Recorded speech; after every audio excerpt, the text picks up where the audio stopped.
Hello friends, welcome back to another course video. Today you will be learning basic exception handling. In other words, how to deal with errors. It will be very basic, not complex. If you don't know what I'm talking about, then please watch my previous two videos. You can find the links down below or just click on the I button at the top. To handle exceptions, you must tell Python that you want to do so and then provide code to perform the handling task. You have a number of ways in which you can perform this task. In this video, I will show you the simplest method first. Then, in the next videos, we will move on to more complex methods that offer added flexibility. When you learned conditional statements, some examples have a terrible habit of spitting out exceptions when the user inputs unexpected values. Part of the solution is to provide range checking. However, range checking doesn't overcome the problem of a user typing text such as hello in place of an expected numeric value. Exception handling provides a more complex solution to the problem. To learn exception handling, we will need to use two new keywords, try and except. But before I show you how to use them, I will show you an example without exception or error handling, because then you will know the actual reason why error handling is important.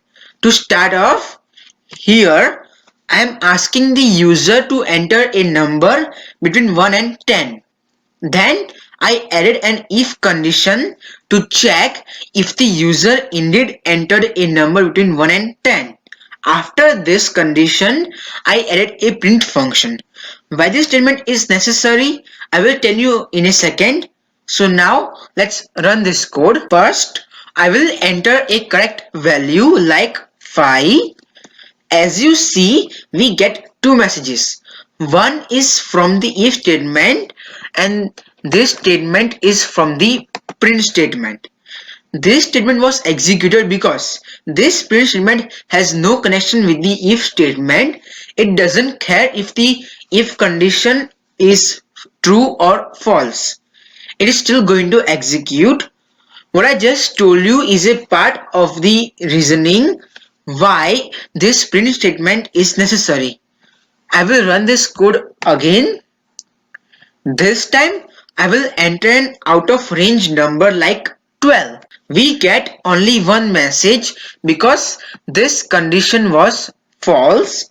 You already know why this message was printed. Lastly, I will enter an invalid value like hello.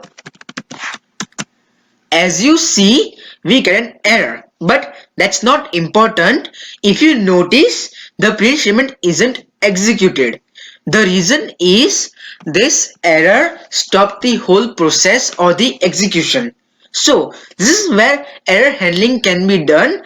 It doesn't stop the process. Only the error portion will be skipped. To better understand what I'm saying, I will have to show you. We don't need the if condition just yet. So before this statement, we will say try. We will indent this input statement. So now it is a part of this try code block. Whatever code you put in this try code block, its exceptions will be handled. In simple words, we know that there is a possibility of Python throwing an error when this statement is executed because the user can enter an invalid value like a string where Python expects a numeric value. When this statement is executed and fortunately the user enters a correct value, that means there is no error. And that means no error handling will be needed. So Python will skip the except statements and it will move on to the next code. Moving on, we will now need to add an except statement which will tell Python what to do if there is an error. In this case, the error will be when the user enters an invalid value. So first, we will say except, then you mention the type of error you want Python to check for. In this In this case, we will say value error. There are different types of errors. This is the list of types of errors if you want. In this situation, the error occurs because the user enters a different data type. This type of error is called a value error. There is another error type called zero division error. If you say something like this, the answer will be 0. For this, it will be 0 as well. But if you say something like this, you will get an error. Same happens for Python. So zero division error handles this situation. We will definitely learn various types of errors, but in the next videos. Moving on, after this we will print a message that will alert the user. So we will print you have entered an invalid value or number, you could say. The reason we need to add an else statement is we want this code to execute only if the user enters a numeric value or this try block is successful. I want to ask the name of the user and put conditions on the answer provided by the user only if he or she enters the correct data type. If you type this code out of the else statement, this code, it will execute. It will not care about if there is an error or not.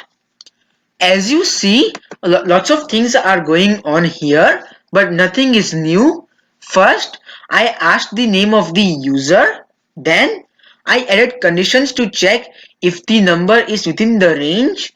If it is, then print a message telling the user you are correct. But if the user enters an out of the range value, the user will get a message telling them why their answer didn't work. The reason I used a plus sign here is I want this comma to be attached with the name. If I use a comma to separate the arguments, there will be space added between them automatically. I use the string function to convert the int variable num to a string because here I am adding it to a string. Adding an integer to a string will give you an error, as you already know. If you don't understand what is going on with the print statement, don't worry. I just wanted to make the format organized. Now we will run the code. So run.